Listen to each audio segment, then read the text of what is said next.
Welcome to the Kill Count, where we tally up the victims in all our favorite horror media. I'm James A. Janice, and today we're looking at Too Many Cooks, an incredible short released on Adult Swim in 2014. If you somehow have never seen Too Many Cooks, please pause this video and go watch it right now. This send-up of sitcom openings takes a joke and runs an absolute marathon with it. Every time you think it can't escalate, it does. If you don't know anything about it, I envy your first-time experience. Seriously, go watch it online right now and come back when you're done. Okay, we good? Great! Too Many Cooks first aired on October 28th, 2014 at 4 in the morning. It was part of an infomercial block where it played unannounced for all the insomniacs and stoners with the TV on. These people had absolutely no clue what the fuck it was when it started playing, and they watched in confusion as a spoof of sitcom openings devolved into dread and became an absolute horror show. I wasn't up that night, but I did have the pleasure of watching Too Many Cooks the next day. I had no idea what it was, or even its runtime, and to watch it unfold like a meta comedy origami was an honor that I'll never forget. I grew up watching TGIF and Nick at Night, so I was primed for parodies of shows like Full House, Family Matters, Roseanne, and The Brady Bunch. Too Many Cooks was created by Casper Kelly, who had previously made the Adult Swim series Stroker and Hoop and Your Pretty Face is Going to Hell. He also created the infamous Blair Witch parody, The Scooby-Doo Project. I know lots of you love that. The short was given the green light by network executive Mike Lazo, who I'll forever respect for keeping Venture Bros on the air. As soon as he retired from Adult Swim in 2019, it was canceled. An unforgivable act! Kelly and his crew cast more than 70 local Atlanta actors, many of whom were inexperienced, all of whom were cast based on appearance. Working with a tiny budget and mostly borrowed equipment, the short was shot in just 3 days, but took over a year to edit. Part of that time was spent perfecting the earworm of a theme song, which endlessly loops until the viewer is driven insane. Well, maybe too many cooks will spoil the broth, but they'll fill our hearts with so much love. The time and effort paid off, since Too Many Cooks became an instant cult classic. It was even well known enough for frickin' CNN to make a parody during the Republican primaries. I could heap praise onto this thing all day long, but I'd rather see if there's a heap of bodies to count. Let's get to the kills. The short begins with a retro title card. The font is pretty much exactly the same as the one for Full House, which ran on ABC from 1987 to 1995. But the shot of the house and the font used for the credits is more directly inspired by Family Matters, the ABC and CBS sitcom that ran from 89 to 97. A bouncing bassy theme song tells you all about the difficulties of stew creation and the ideal quantity of cooks. One thing's for sure, there are too many in this house, since every character shown is part of the Cook family, even the one who's a bit more cable TV than network family sitcom. These cooks have cooked up a bunch of scenes even cheesier than the theme song. And you got too many cooks, too many cooks, too many cooks, too many cooks. Fun fact, fed-up older sister Caitlin Nacon would go on to play Enid in 5 seasons of The Walking Dead. She uses her real name here, just like everyone else in the cast. The song ends with a silly family photo freeze frame in a living room that looks like the one from Married with Children, Fox's longest-running live-action sitcom, which aired for more than 10 years. Even the couch looks super similar, but if you thought this song was over after just one loop, well, God, you're just so fucking stupid. Because that earworm starts right back up again. Too many cooks. A family is. This second round includes little bullies and totally cool kids, as well as friendly twin boys, and of course Smarf, a puppet cat who's a reference to the late 80s sitcom Alf. Lots of people here, but don't worry, we can feed this whole damn family, since there are 4 professional cooks as well. One of them even has an assistant? Dude's kinda weird looking though. After meeting a peeper and his pee-pee, we move into the office setting, turning this into a workplace sitcom. But it still comes back home in the end, where games are sexy and so is love. Sexy like the swinging kind. A Smarf hand rainbow leads into another family portrait. Oh, and they included that weirdo too. That's nice. I've got a note here how much I appreciate the specific references they make. Caitlin Nacon's intro is just like Kelly Williams from season 1 of Family Matters, which also includes a family game night, though it's considerably less sexy. And Will Dove's ladder lookie is reminiscent of the character Sam from Clarissa Explains It All. The third round of the theme song spins round a dinner table in true Roseanne fashion, the ABC sitcom that ran from 1988 to 1997. But this table is somehow situated to seat way more than just the Connors. Even if you included both Beckys, this shit just keeps going round and round. I love how a saxophone joins in on the music in reference to the sax-led theme for Roseanne. Wonder if this buff fireman can do the Roseanne laugh. The Too Many Cooks theme song, which has been stuck in my head for fucking weeks, was a group effort. The lyrics were written by creator Casper Kelly and the main jingle by musician Michael Kohler, an Adult Swim veteran whose work includes Aqua Teen Hunger Force and Harvey Birdman. When it came time for the jingle to shift genres though, musician Sean Coleman took over, arranging all the parts, playing all the instruments, and singing the male vocals you hear. A video wipe and some hand percussion takes us to Cop Drama Land. Takes a lot to make a stew. I couldn't face these streets without you. Lots of great jokes and references here, like the lady throwing her baton exactly like it happens in the opening to TJ Hooker. You may start to notice that weird guy becoming more sinister, although it's easy to miss when you're looking at coats and a pie played by Lars von Trier, the Danish filmmaker who's made fucked up movies like Antichrist. Casper Kelly was originally going to say the pie was played by David Lynch, but he felt that was too obvious, so he went with another, quote, freak-ass director. The pie transitions us to an animated G.I. Joe segment. And by now, that weirdo's an outright antagonist. Oh wait, hold on, Falcon interlude.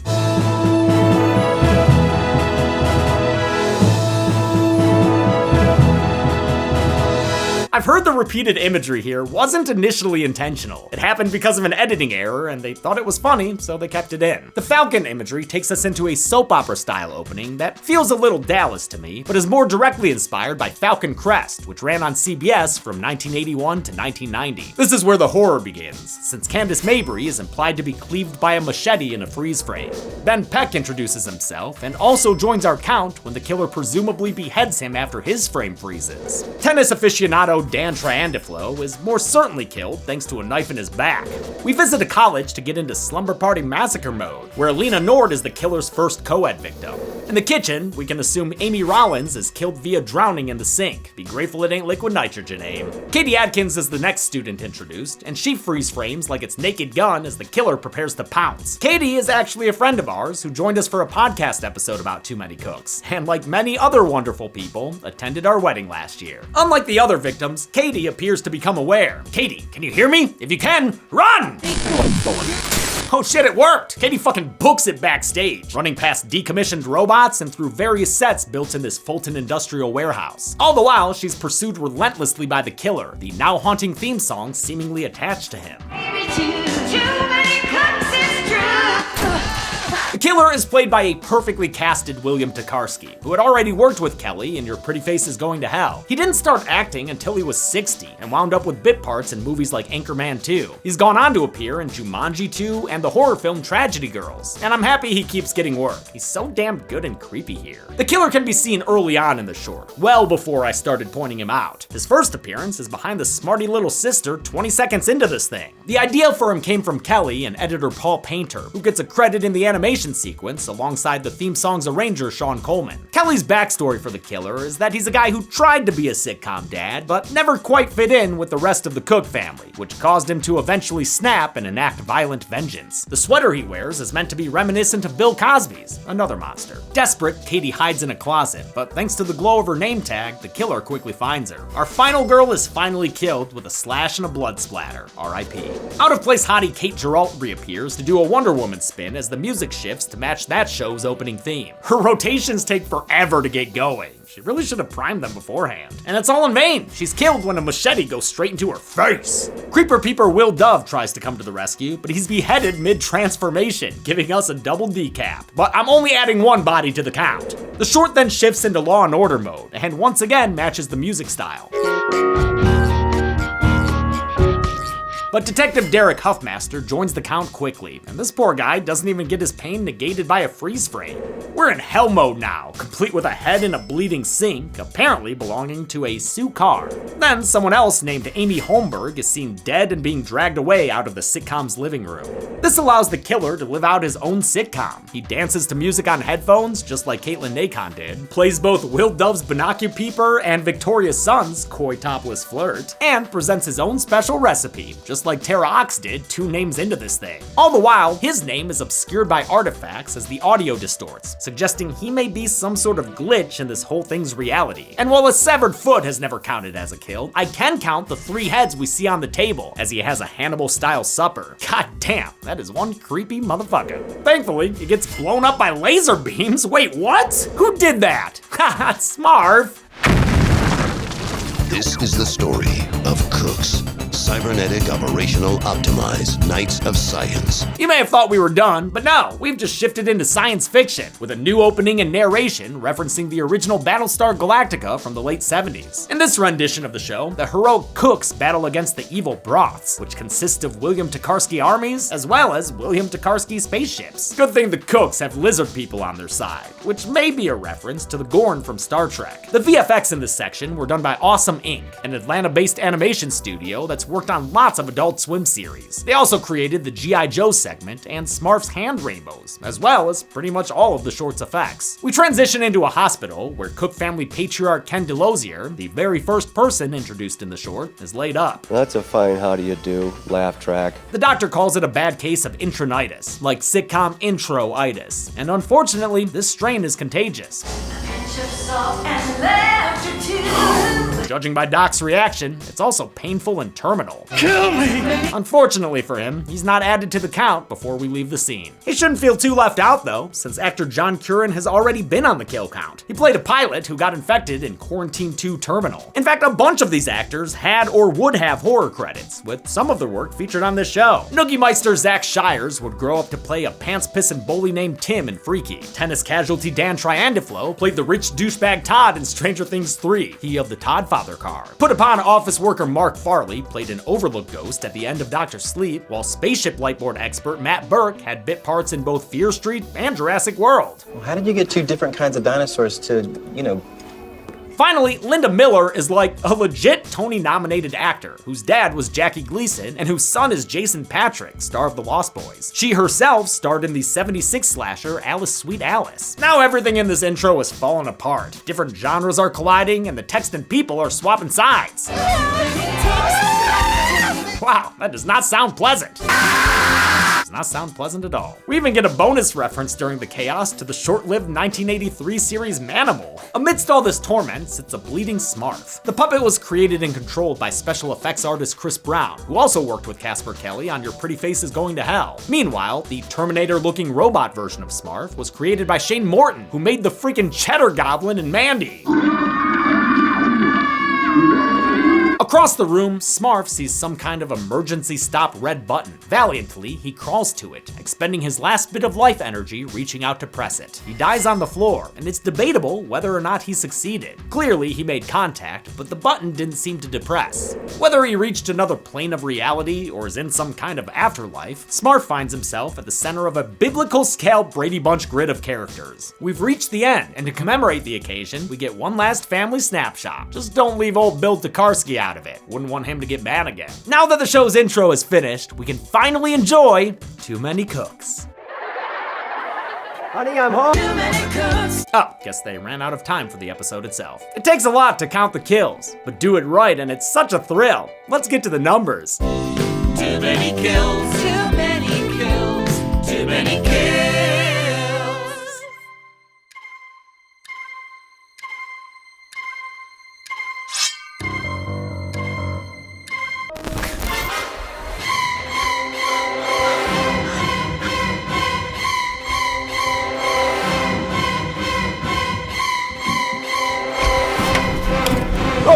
Katie? Get your own spot. Oh, sorry. Wait a minute, this is my house. Too many kills. I counted 16 kills in Too Many Cooks, with the victims consisting of 8 women, 7 men, and 1 Smarf.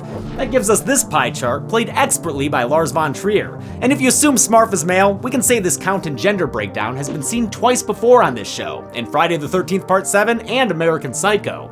With a runtime of only 11 minutes, Too Many Cooks had a kill on average every 41.25 seconds. And bonus stat, by my own personal count, the phrase Too Many Cooks was said 130 times. That gave us a Too Many Cooks on average every 5 fucking seconds. No wonder it was so infectious. I'll give the golden chainsaw for coolest kill to Derek Huffmaster. His screaming when he comes back from a freeze frame is disturbing. Dull machete for lamest kill will go to Amy Holmberg, who was dragged away without any clear cause of death shown. And that's it. Too Many Cooks came out in 2014, and I've watched it countless times since then. I literally never get sick of it, and it's one of my favorite things to share with the uninitiated. I hope you all enjoyed this look at it, because I truly believe it is a masterpiece. Until next time, I'm James A. Janice. This has been the Kill Cow. Hey everybody, thanks for watching the Too Many Cooks Kill Cow. Yeah, Katie! What are you doing online now? Well, You're still online. I am still online, and you can find me under my username HeartScale on both YouTube and on Twitch. What do you like more? You can say it. It's safe here. YouTube. Oh! Yeah, I started a little series called Real Nightmares, REEL, like movie reel. And I talk about horror movies that are based on a true story, and then I compare them to the true stories they're based off of. What movies have you done so far? No Blair Witch. Yes, and then Exorcism of Emily Rose, The Haunting in Connecticut. I covered the game Fatal Frame, actually. Well, thank you for joining us and making a little cameo in this video. Thanks for having me. Be good people, be good people, be good people. That was flat. I was tone deaf. That was great.